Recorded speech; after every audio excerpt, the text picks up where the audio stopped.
Assalamualaikum warahmatullahi wabarakatuh. Baik anak-anakku semua, anak-anak kelas 6 yang Bapak banggakan dan yang Bapak cintai, untuk pembelajaran kali ini kita akan belajar mata pelajaran Akidah Akhlak dengan materi kalimat Thayyibah 1 dalam pertemuan yang pertama.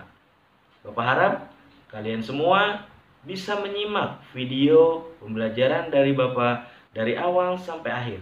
Bapak mohon kalian semua simak baik-baik, fokus. Siap? Harus siap. Mau nggak mau, siap nggak siap, kalian semua harus bisa. Baik, kita mulai saja.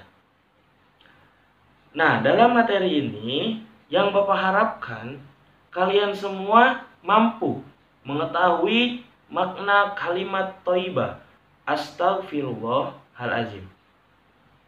Tak hanya sekedar itu, Bapak juga mengharapkan kalian semua mampu melafalkan kalimat Thayyibah Astaghfirullahaladzim dan maknanya.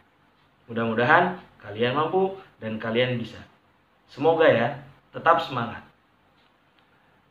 Nah, jika itu semua mau dan bisa kalian lakukan, berarti mau nggak mau kalian harus menyimak video ini sampai akhir. Baik, berikutnya masuk ke materi inti.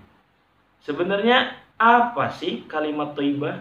Nah, kalian harus ngerti dulu makna atau arti dari kalimat Thayyibah itu sendiri. Thayyib berarti baik. Makna secara sederhana, kalimat Thayyibah dapat diartikan sebagai perkataan yang baik, sopan, dan mengandung perbuatan yang ma'ruf. Perbuatan yang ma'ruf itu perbuatan yang baik, serta mencegah dari kemungkaran. Nah, inilah arti dari kalimat Thayyibah. Banyak sekali yang kita ketahui tentang kalimat Thayyibah. Tetapi yang akan kita bahas dalam materi ini yaitu kalimat Thayyibah Astaghfirullahaladzim. Lanjutkan. Nah, kemudian setelah kalian tahu nih apa arti dari kalimat Thayyibah, sekarang makna kalimat Thayyibah Astaghfirullahaladzim. Karena inilah yang akan kita bahas. Arti kalimat Astaghfirullahaladzim adalah aku meminta ampun kepada Allah Subhanahu wa Ta'ala yang Maha Agung.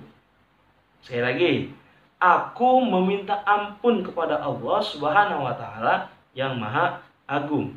Itu arti dari Astaghfirullahaladzim.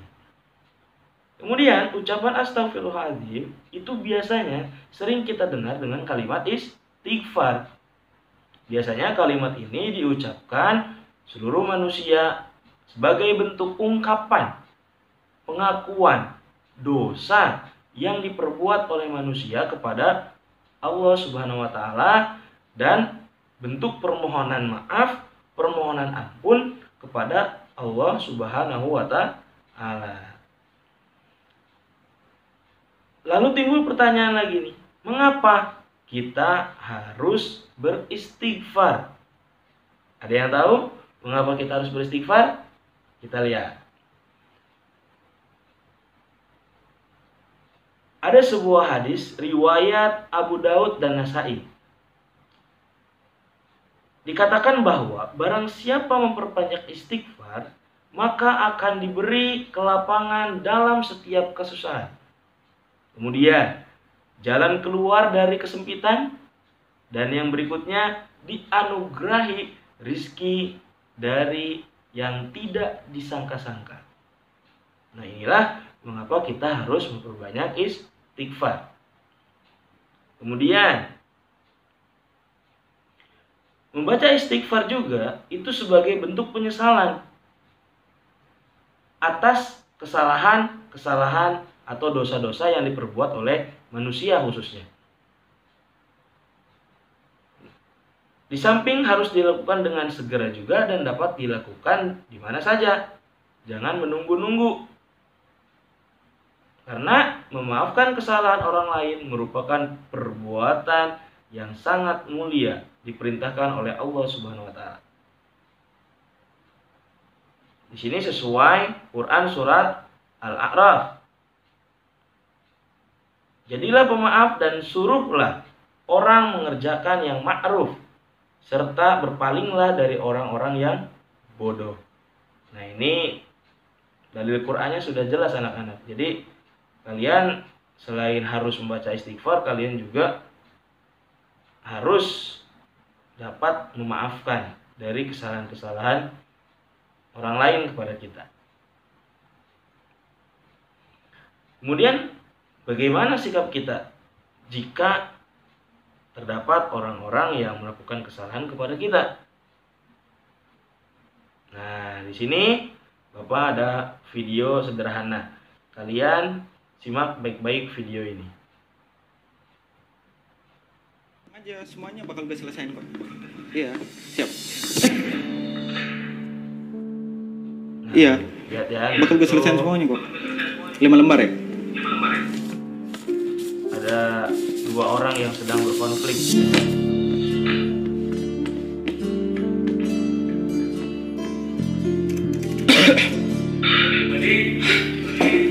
Ya, Pak.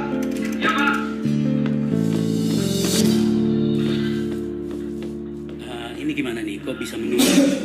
Enggak seperti tahun kemarin. Saya juga bingung, soalnya tidak seperti kemarin. Ya tolong kamu usahakan ya. Ini secepatnya harus selesai. Saya nggak mau tahu di sana.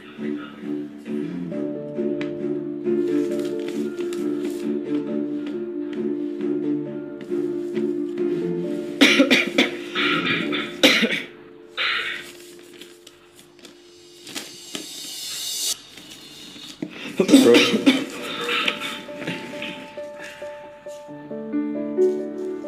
Thank you bro.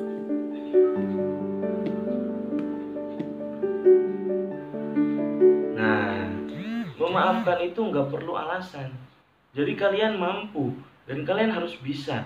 Jika ada seseorang yang melakukan kesalahan kepada kalian, kalian nggak punya alasan untuk memaafkan.